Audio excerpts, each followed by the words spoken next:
पूरा राज्य को वार्निंग, सारा राज्य को काला बैशाखी वार्निंग। आज बिजुली घड़घड़ी पाई 9 जिला को ऑरेंज वार्निंग दिया जायछि। सेहिपरि बाकी 21 जिला को येलो वार्निंग देछि आंचलिक पाणीपाग केन्द्र।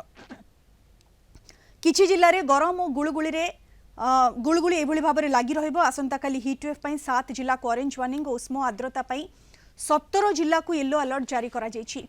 21 जाय राज्यर विभिन्न जिला को काला बैशाखी आशंका रहिछि। आगामी 2 दिन में तापमात्रा रे बड़ धरणर परिवर्तन संभावना नाही।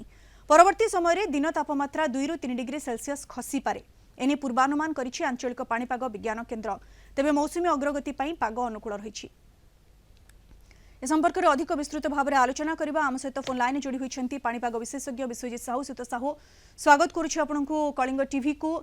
ये वर्तमान समग्र राज्य को काला बैशाखी ने वार्निंग जारी करा जायछि। काला बैशाखी स्थिति केबे जाय जारी रहइबो राज्य रे? सुत साहू नमस्कार। प्रथम तो वर्तमान जब आप देखिए राज्य में जो वर्षा अनुभूत होती काल बैशाखी जनित वर्षा तो कहबानी, कारण आपंकर जो मौसुमी पूर्व जो वर्षा रेकर्ड कराए मुख्यतः काल बैशाखी जनित वर्षा कही था। यहाँ आम थंडरस्टॉर्म एक्टिविटी अर्थात झड़ वर्षा बोली कहीपर। किंतु आप देखिए जेहेतु मौसुमी जदिव अग्रगति होती आगू किंतु ब्रेक फेज रे रही, अर्थात एतेटा सक्रिय नहीं। राज्य में जब आप देखिए वर्षार परिमाण बहुत कम रही उपकूल बेल्ट रे, केवल आप आभ्यंतरीण और दक्षिण ओडिशा रे ही विगत 2 ରୁ 3 दिन है वर्षा भल जारी रही, इनक्लूडिंग आप ढेंकानाल, अनुगुल, जाजपुर से पकेट रे जदिव वर्षा होची किंतु उपकूल बेल्ट रे देखिए पाग जदिव सुहा होची किंतु सेमती बड़ धरण वर्षार संभावना नहीं।